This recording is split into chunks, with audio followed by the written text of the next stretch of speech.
الحمد لله. إن الحمد لله نحمده تعالى ونشكره ونستعينه ونستغفره ونعوذ بالله من شرور أنفسنا ومن سيئات أعمالنا. من يهده الله فلا مضل له ومن يضلل فلا هادي له، وأشهد أن لا إله إلا الله ولي الصالحين، وأشهد أن سيدنا ونبينا وعظيمنا وقدوتنا محمدا عليه أفضل الصلاة وأزكى التسليم. يا أيها الذين آمنوا اتقوا الله حق تقاته ولا تموتن إلا وأنتم مسلمون. ثم أما بعد، أيها الإخوة المؤمنون، الكل منكم يعلم أنه من بين الأعمال التي يقوم بها يوم الجمعة أو ليلة الجمعة هو أن يقرأ سورة الكهف كما جاء في الحديث، وإن كان فيه ضعف. من قرأ سورة الكهف كانت له نور ما بين الجمعة والجمعة.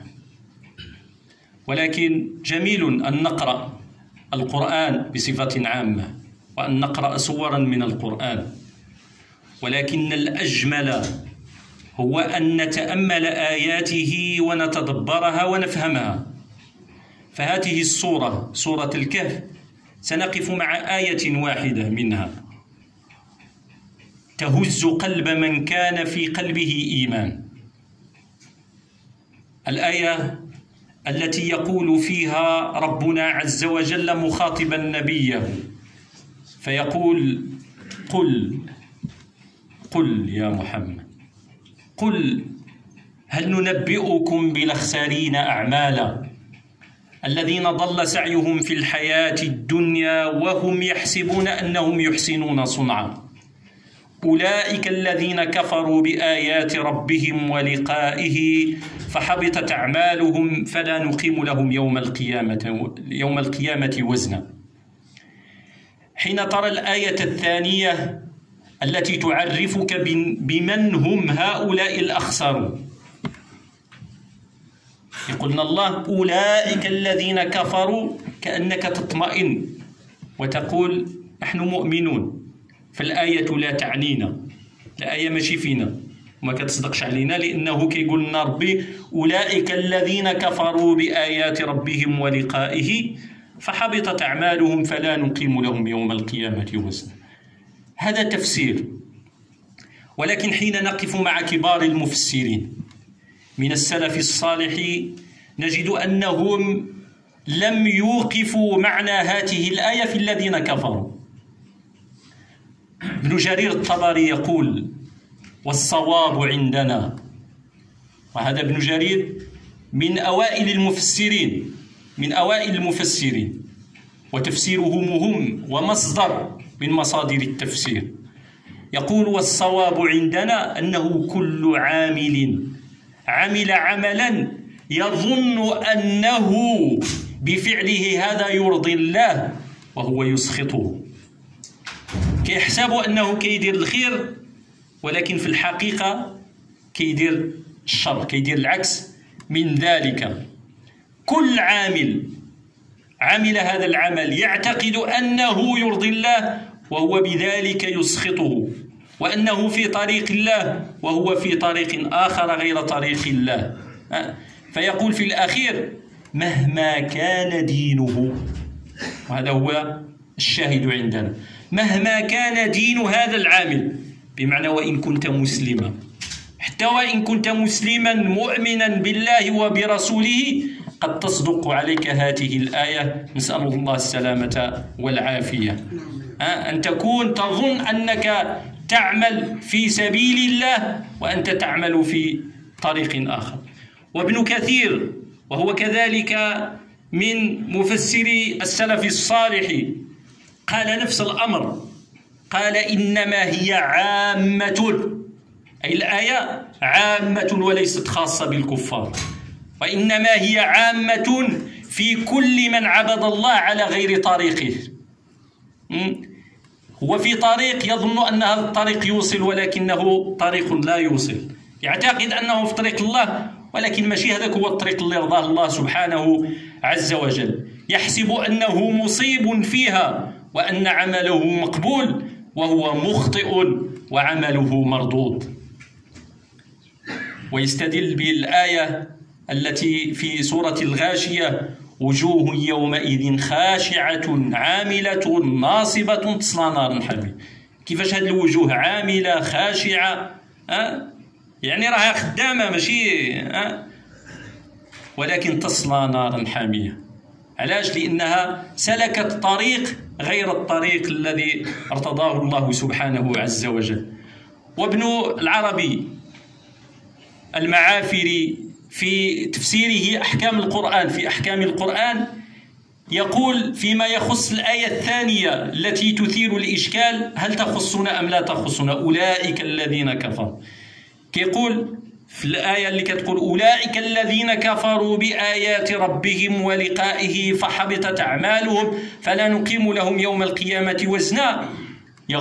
يستدرك ويقول: لكن العلماء من الصحابة، هادو الصحابة بداتهم قالوا بهذا القول، لكن العلماء من الصحابة ومن بعدهم حملوا عليهم غيرهم، أي من أنها ماشي خاصة بالكفار، وإنما حملوا غيرهم عليهم كذلك، وألحقوا بهم من سواهم ممن كان في معناهم، يعني اللي غاديين في نفس المعنى ويحملون نفس المعنى. ويرجعون إلى الجملة في الجملة على 3 أصناف. 3 ديال الأصناف تخصهم هذه الآية. الأولى اللي هي باينة، وهم الكفار بالله واليوم الآخر والأنبياء والتكليف. هادو باين الشغل ديالهم، أولئك الذين كفروا بآيات ربهم. والنوع الثاني هم أهل التأويل الفاسد. الله سبحانه وتعالى يقول: فأما الذين في قلوبهم زيغ فيتبعون ما تشابه منه ابتغاء الفتنة وابتغاء تاويله. وكثير ما هم في الأمة ديال الإسلام، في أمة الإسلام كان من الصحابة من يدخل فيهم الخوارج مثلا. الخوارج في زمن علي بن أبي طالب كان من الصحابة من يدخلهم في هذا. الرسول صلى الله عليه وسلم يقول فيهم: تحقرون عملكم إلى عملهم، يعني بكثرة الصلاة ديالهم والصيام ديالهم والخدمة ديالهم اللي كيخدموا غادي تحقروا نفوسكم أمامهم، ولكنهم يمرقون من الدين كالسهم بحال داك السهم اللي كيخرج من داك النشاب هذا. فشوف التشبيه كيف داير، يخرجوا كالسهم من القوس، يمرقون من الدين، لأن فيهم خفة وفيهم عدم فهم وفيهم تأويل فاسد لمراد الله سبحانه عز وجل. وهؤلاء قتلوا الصحابة، الخوارج قتلوا الصحابة، يعني لفساد اعتقادهم ولفساد تأويلهم للقرآن وللسنة ولمراد الله سبحانه عز وجل. وهم كذلك موجودين اليوم. كثير من الناس يتأولون الدين تأويلا فاسدا، يعتقد أنه هذاك هو الطريق. وسنذكر بعض الإشارات في الآخر. الأمر الثالث اللي يدخل فيهم هم الذين أفسدوا أعمالهم بالرياء والعياذ بالله. وهذه هي الطمة الكبرى يا أيها الإخوة. هذه هي اللي كتفشل، لأن هذه ممكن يقع فيها كلنا، يمكن أن نقع فيها من حيث لا نشعر. نسأل الله السلامة والعافية. لأنه راك تخدم يمدحك غير شي واحد يعجبك الحال، كل شيء مشى، كل شيء طار. إذا اعتقدت أن هذاك العمل يعني راه عطاك شي إحساس أنك أنت شي حاجة، وهذه خطيرة. هذه حمقت وأخرجت الصالحين من عقولهم، لأن هذه المرتبة مرتبة الإخلاص لله سبحانه عز وجل، مرتبة ممكن تدخلك في أي لحظة. ولذلك يجن الإنسان كيف يمكن أن يحتاط من هذا الأمر، وأن يكون عمله خالصا لله. معنى الإخلاص لله ما فيش ولا شرك ولا ذرة شرك مع الله سبحانه عز وجل في هذا العام. نعتقد أننا نصلي، ولكن قد يعجبنا، قد تعجبنا أنفسنا أننا نصلي وإحنا أحسن من شي وحدين، وإحنا على الأقل كنصلي، وإحنا على الأقل كنجيو للجامع، كنقولوها بلا ما كنشعروا، وإحنا راه أحسن بالناس اللي راهم ضايعين وراهم كذا. من قال لك ذلك؟ من أدراك أنه تقبل منك هذا العمل فوقعت فيما يجب أن تحتاط منه. إذن هذه المرتبة الثالثة أخطر شيء، لأنه يمكن أن نقع فيها كلنا، ونسأل الله السلامة والعافية. ولذلك الله سبحانه عز وجل في آخر سورة الكهف كيقول للرسول صلى الله عليه وسلم: قل إنما أنا بشر مثلكم يوحى إلي أنما إلهكم إله واحد فمن كان يرجو لقاء ربه فليعمل عملا صالحا ولا يشرك بعبادة ربه أحدا. ولا يشرك بعبادة ربه أحدا، أي أنه يعبد الله وقد يشرك في عبادة الله شيء. وشنو هذه الأشياء التي تشركها أنت في عبادة الله؟ كنصليو لله، راه الشيء بين واضح، ولكن قد تشرك من حيث لا تشعر أنه تعجبك نفسك فتشرك معها هواها، تشرك الهوى ديالك، تشرك حب الذات، ليغو، هذه النفس، أن تحب نفسك، أن ترائي الآخرين. فإذا مرتبة خطيرة، نسأل الله السلامة والعافية. ولا شك أيها الإخوة أن الخسران العظيم هو أنك تعتقد، هو الاعتقاد بأنك تعمل للدين ولخدمته، أنك راك في طريق الله، تعتقد أنك راك في طريق الله وأنك في خدمة الدين ومرضاة الله سبحانه عز وجل، وأنت في الحقيقة تعمل لإرضاء هواك، تعمل لإرضاء ذاتك، لإرضاء نفسك وهواك. الله سبحانه عز وجل يقول في هؤلاء: وقدمنا إلى ما عملوا من عمل فجعلناه هباء منثورا. فقدمنا إلى ما عملوا، قدموا العمل، الله جعل هذاك العمل فجعله هباء منثورا. تعرف شنو هو الهباء المنثور؟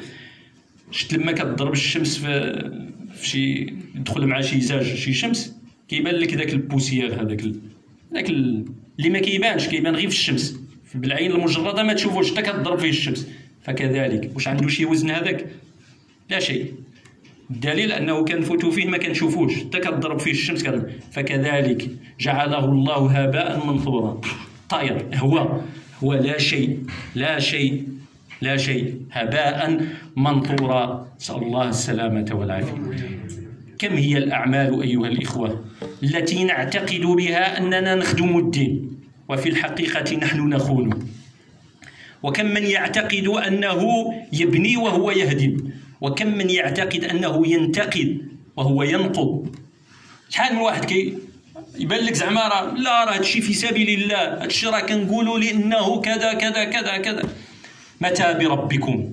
متى بربكم كان الظلم والعداء للناس والنميمة والغيبة والافتراء على المؤمنين وعلى العلماء وعلى المؤسسات التي تعمل لأجل الله؟ شحال من الناس جعلوا من دينهم هو النيل بالعلماء، الدين ديالهم هو الهضرة في العلماء. هذا مبتدع، هذا كذا، هذا من أدراك يا أخي؟ دحو، لا تأخذ منه، لا كذلك ما تاخذش منه وما تاخذش من القول ديالو، لا كذلك، لك واسع، ولكن دحو عنك. لماذا تبدع وتفسق وتخرج من الملة وكأن نحن الطائفة الناجية؟ من أدراك يا أخي؟ من أدراك؟ من قال لك هذا الأمر؟ لأن الأمر لما كيقول الرسول صلى الله عليه وسلم كيقولوا في عمومه ولا يخصصه في الذوات فلان وفلان وفلان. شكون قال لك أنت راك داخل معهم؟ وإن اعتقدت ذلك أنك زعما راه صحابك راه تيكي كيديروا هنا تيكي، هذا راه دخل في الطائفة الناجية وهذا لا راه خرج منها وكذا، هذا راه ماشي تيكي يا أخي، هذا راه الله أعلم به. والرسول صلى الله عليه وسلم كيقول لك العموم، الأمر عام فيه، شكون اللي يدخل فيه؟ الله أعلم. ولذلك من اعتقادنا أننا لا نحكم لأحد بجنة ولا نار. احنا العقيدة ديال المسلمين ديال أهل السنة أنه إلا مات شي واحد ما نقولوا راه لا راه في النار ولا راه في الجنة، كنقولوا اللهم اغفر له وارحمه وأدخله جنتك برحمتك أنت. برحمتك أنت فلا تحكم له لا بجنة واخا يبان لك هو الأفسد المفسدين. ما نقولوش راه في النار، لأن من ذا الذي يتألى عليه؟ الله سبحانه عز وجل كيقول في واحد الحديث قدسي من ذا الذي يتألى عليه؟ كيقولها الواحد من ذا الذي يتألى؟ خبره أني قد غفرت له وأحبطت عمله. الواحد كان يعتقد أنه واحد راه في النار هو راه مزيان في كذا ولا، فالله سبحانه عز وجل يخاطب ويقول له من ذا الذي يتألى عليه؟ شكون هذا اللي دار بلاصتو في بلاصتي؟ دار راسو في بلاصتي، هو يحكم للناس يدخلون الجنة. خبره أني قد غفرت له وأحبطت عمله. إيوا طلعت كل ذاك العمل ديالك أحبطه الله سبحانه عز وجل. علاش؟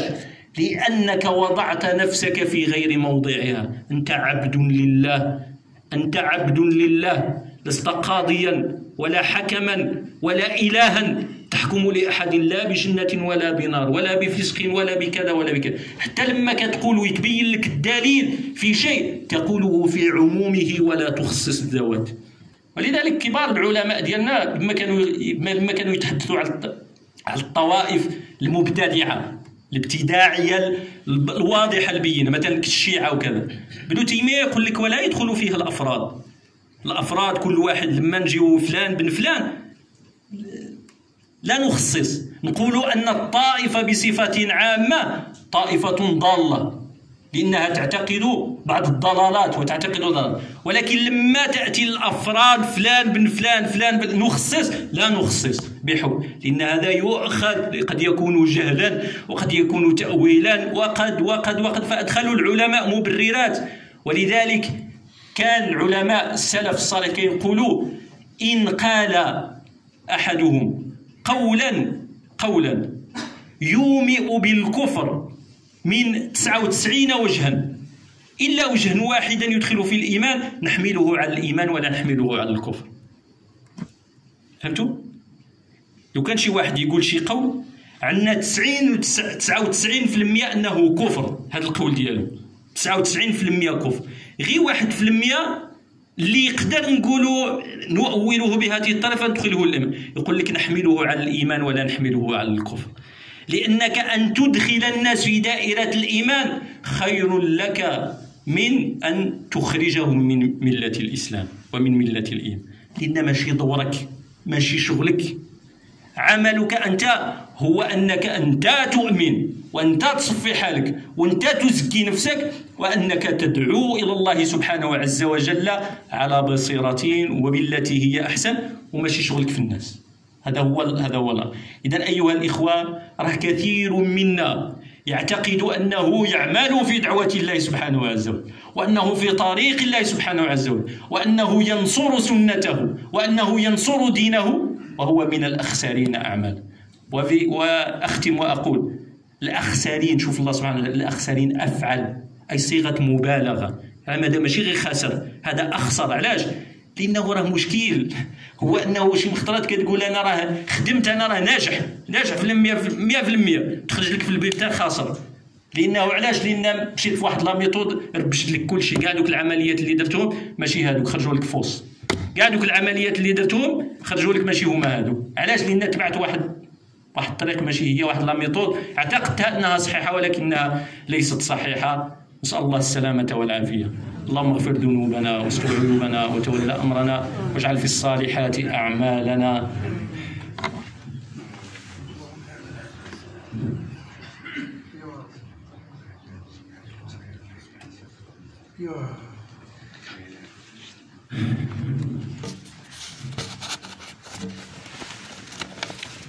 الحمد لله وكفى والصلاة والسلام على عباده الذين اصطفى وبعد. Mes chers frères et sœurs, chaque vendredi, nous récitons la sourate Al-Kahf. Nous sommes nous arrêtés aux significations de ces versets.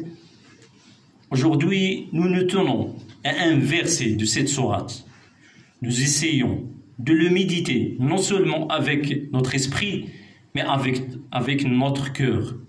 Que cela réveille des âmes et illumine des cœurs.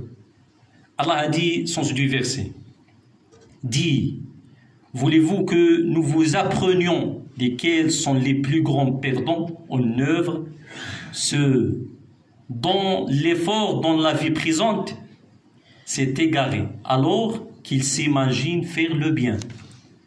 L'imam Ibn Jarir Tabari a dit à propos de ces perdants que toute personne qui accomplit un acte qu'il pense être bon et qu'ainsi avec cet acte il obéit à Allah et Allah est satisfait de lui, alors qu'en accomplissant cet acte Allah est en colère contre lui et il s'écarte du chemin de la foi, quelle que soit la religion de cette personne.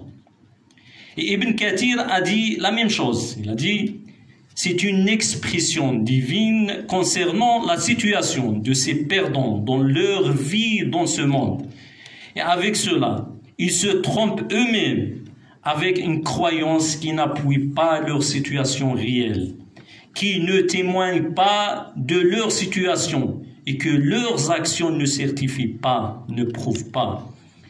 L'imam Ibn Arabi a dit dans son livre Les prescriptions du Coran à propos du verset qui démontre qui sont ces perdants en œuvre. Voici le sens du verset. Ceux-là qui ont nié les signes de leur Seigneur ainsi que sa rencontre, leurs actions sont donc vaines. Nous ne leur assignerons pas de poids au jour de la résurrection.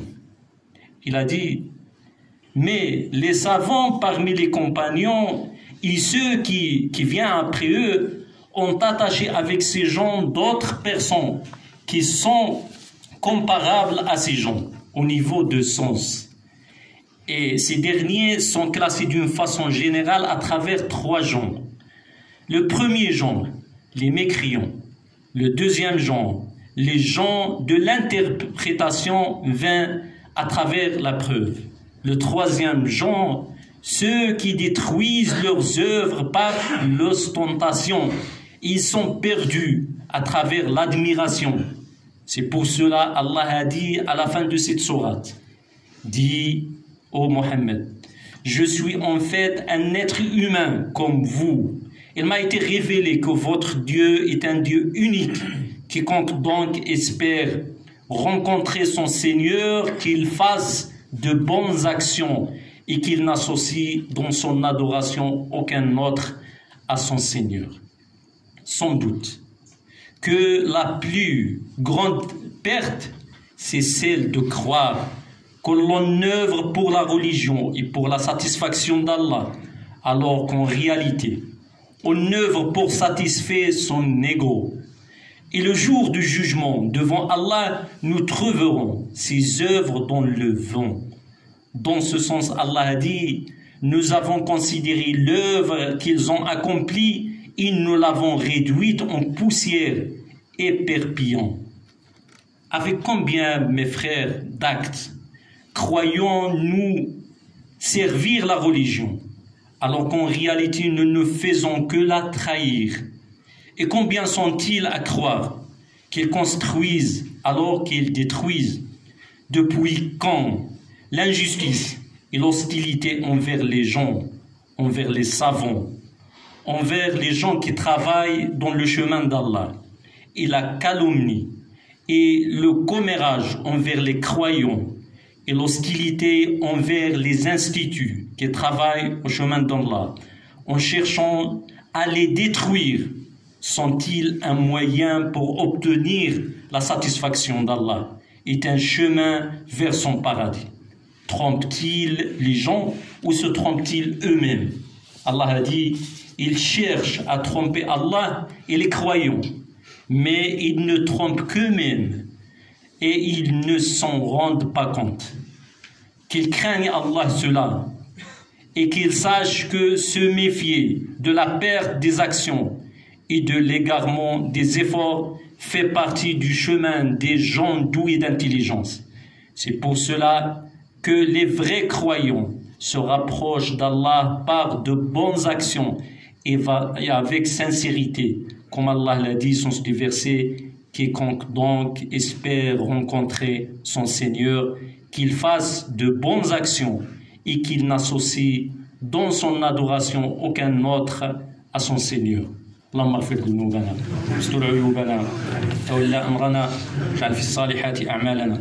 اللهم حبب الينا الايمان وزينه في قلوبنا وكره الينا الكفر والفسوق والعصيان. اللهم اعنا على ذكرك وشكرك وحسن عبادتك. اللهم علمنا ما ينفعنا وانفعنا بما علمتنا وزدنا علما. اللهم يا ربي علمنا ما ينفعنا وانفعنا بما علمتنا وزدنا علما. اللهم يا رحمن يا رحيم برحمتك نستغيث فاغثنا.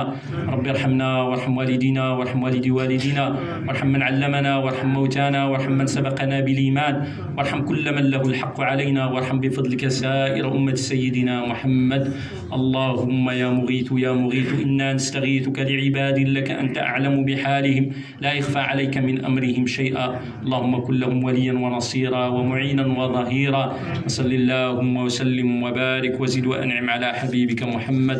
سبحان ربك رب العزة عما يصفون وسلام على المرسلين والحمد لله رب العالمين.